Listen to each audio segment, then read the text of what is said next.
ಖುಷಿ ಆಯಿತು. ಯಾಕಂದರೆ ಅವರ ಒಂದು ಪ್ರತಿಕ್ರಿಯೆ, ಚಪ್ಪಾಳೆ ಇರ್ಬೋದು, ಆ ಒಂದು ವಿಜುವಲ್ಸ್ ಇರ್ಬೋದು ನೋಡಿದಾಗ ತುಂಬಾ ಖುಷಿ ಆಗುತ್ತೆ. ಯಾಕೆಂದರೆ ಓಕೆ, ಒಂದು ಒಳ್ಳೆ ಸಿನಿಮಾ, ನಾವು ಒಂದು ಕಂಫರ್ಟ್ ಝೋನಿಂದ ಹೊರಗೆ ಬಂದು ಈ ಸಿನಿಮಾನ ಮಾಡಿದ್ದು. ಯಾಕೆಂದರೆ ತುಂಬ ನೀವು ಸಿನಿಮಾ ನೋಡಿರ್ಬೋದು, ಫಾರೆಸ್ಟಲ್ಲಿ ತುಂಬ ಹಳ್ಳಿನಲ್ಲಿ ನಾವು ಆ ಒಂದು ನೇಟಿವಿಟಿಗೆ ಬೇಕಂತಲೇ ನಾವು ಆ ಒಂದು ರೀತಿಗೆ, ಅಂದರೆ ನಾವು ಅಲ್ಲೇ ಹೋಗ್ಬಿಡಿದ್ವಿ ಒಂದು 80 ದಿನ. ಸೊ ಆ ಥರದ್ದೊಂದು ಶೂಟ್ ಮಾಡಿ ಇವತ್ತು ಇಷ್ಟು ಒಳ್ಳೆ ಪ್ರತಿಕ್ರಿಯೆ ಸಿಕ್ಕಿದಾಗ ತುಂಬಾ ಖುಷಿ ಆಗುತ್ತೆ. ಇದರಲ್ಲಿ ನನ್ನ ಪಾತ್ರ ಅಡ್ವೊಕೇಟ್. ಈ ಸಿನಿಮಾದಲ್ಲಿ ನಾನು ಒಂದು ಹಳ್ಳಿನಲ್ಲಿ ಓದಿರೋವಂಥ ಒಂದು ಹುಡುಗಿ, ತುಂಬ ಡೇರಿಂಗ್, ಪವರ್ಫುಲ್ ಆದಂಥ ಒಂದು ಕ್ಯಾರೆಕ್ಟರ್. ಯಾರಿಗೂ ಹೆದರಿಸ್ತಾಳೆ, ಯಾರೇ ಆಚೆ ಅಂದರೆ ಎದುರುಗಡೆ ಬಂದು ನಿಂತ್ರೂ ಎದುರು ನಿಲ್ಲಿಸ್ತಾಳೆ. ಸೊ ಆ ಥರದ್ದೊಂದು ಕ್ಯಾರೆಕ್ಟರ್. ಆ್ಯಂಡ್ ಪ್ರತಿಯೊಂದು ಸಿನಿಮಾದಲ್ಲೂ ಹೀರೋಯಿನ್ಗೆ ಸಪೋರ್ಟ್ ಮಾಡ್ಕೊಳ್ತಾ ಹೋದರೆ, ಈ ಸಿನಿಮಾದಲ್ಲಿ ಹೀರೋಗೆ ಸಪೋರ್ಟ್ ಮಾಡ್ಕೊಳ್ತಾ ಹೋಗ್ತಾಳೆ.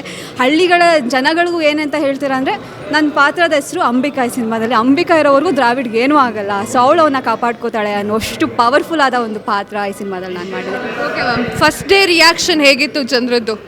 ಎಸ್, ನನ್ನ ಇಂಟ್ರಡಕ್ಷನ್ ಸೀನು ಕೂಡ KGF ಅಲ್ಲಿ ರಾಕಿಂಗ್ ಸ್ಟಾರ್ ಯಶ್ ಸರ್ಗೆ ಹೆಂಗೆ ಕೊಟ್ಟಿದ್ದಾರೆ ಹಾಗೆ ಒಂದು ಬಂದೂಕ್ ಶೂಟ್ ಮಾಡೋದು ಥರ, ನನ್ನ ಒಂದು ಟಾರ್ಗೆಟಿಗೆ ಬಂದೂಕ್ ಶೂಟ್ ಮಾಡೋದು ನನ್ನ ಇಂಟ್ರಡಕ್ಷನ್.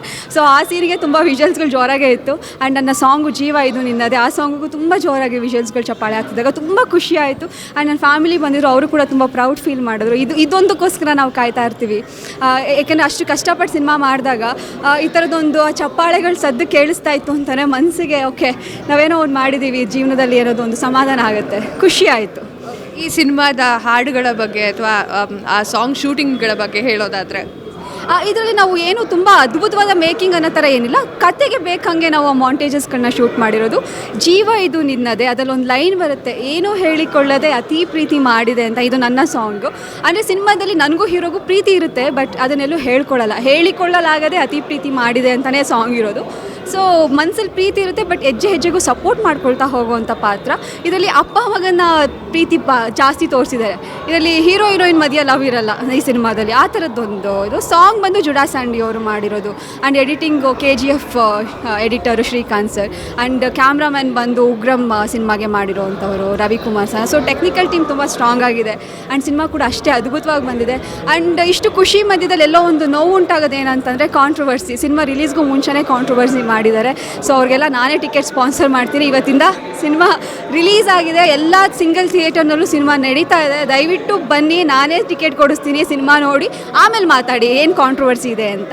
ಓಕೆ ಮ್ಯಾಮ್, ನಿಮ್ಮ ಒಂದು ರಗಡ್ ಲುಕ್ ಕಾಣ್ಬೋದು ಸಿನಿಮಾದಲ್ಲಿ. ಸೊ ಆ ಒಂದು ಪಾತ್ರ ಇರ್ಬೋದು ಅಥವಾ ನಿಮ್ಮ ಡೈಲಾಗ್ಗಳಿರ್ಬೋದು, ರಗಡ್ ಆಗಿ ಹೊಡೆಯುವಂಥ ಡೈಲಾಗ್ಗಳಿರ್ಬೋದು, ಯಾವ್ದಾದ್ರು ನೆನಪು ಬರುತ್ತೆ ಅಂದರೆ ಯಾವ್ದು ನೆನಪು ಬರೋದು ಮ್ಯಾಮ್? ಎಸ್, ನಾನು ಈ ಸಿನಿಮಾದಲ್ಲಿ ಅಡ್ವೊಕೇಟ್ ಆಗಿರೋದ್ರಿಂದ ಅಡ್ವೊಕೇಟ್ ರಿವೀಲ್ ಆಗೋದು ಪೊಲೀಸ್ ಆ್ಯಂಡ್ ಎಲ್ಲ ಊರಿನ ಜನತೆ ಮುಂದೆ.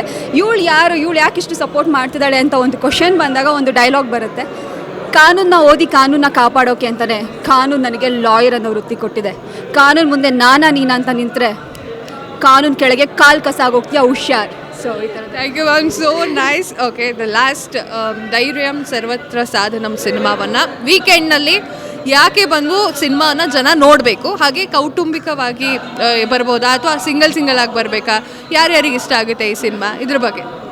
ನಮ್ಮ ಸಿನಿಮಾ ಧೈರ್ಯಂ ಸರ್ವತ್ರ ಸಾಧನಂ ಚಿಕ್ಕ ಮಗುವಿಂದ ಹಿಡಿದು ಅಜ್ಜಿ ತಾತನವರೆಗೂ ನೋಡುವಂಥ ಒಂದು ಸಿನಿಮಾ ಇದಾಗಿದೆ. ಯಾಕೆಂದರೆ ಇದು ಫ್ಯಾಮಿಲಿ ಓರಿಯೆಂಟೆಡ್ ಸಿನಿಮಾ. ಈ ಸಿನಿಮಾದಲ್ಲೂ ಎಲ್ಲ ಪಾತ್ರಗಳು ಚಿಕ್ಕ ಮಕ್ಕಳಿಂದ ಹಿಡಿದು ಅಜ್ಜಿ ತಾತನವರೆಗೂ ಈಕ್ವಲ್ ಬ್ಯಾಲೆನ್ಸ್ ಮಾಡ್ಕೊಳ್ತಾ ಹೋಗಿದೆ. ಪ್ರತಿಯೊಬ್ಬರಿಗೂ ಇಷ್ಟ ಆಗುತ್ತೆ. ಎಲ್ಲೋ ಒಂದು ಇಲ್ಲದೆ ಇರೋ ಲೋಕನ ಸೃಷ್ಟಿ ಮಾಡಿ ಕಮರ್ಷಿಯಲ್ ಆ್ಯಕ್ಷನ್ ಸಿನಿಮಾಗಳ ಮಧ್ಯೆ ಒಂದು ಬ್ಯೂಟಿಫುಲ್ ಕಂಟೆಂಟ್, ಒಂದು ವಿಲೇಜ್ ನೇಟಿವಿಟಿ ಆ್ಯಂಡ್ ಪ್ರತಿಯೊಬ್ಬರು ಜೀವನದಲ್ಲೂ ನಡೆದಿರೋವಂಥ ಘಟನೆಗಳನ್ನೇ ನಾವು ಸಿನಿಮಾ ಆಗಿ ತೋರಿಸಿದ್ದೀವಿ.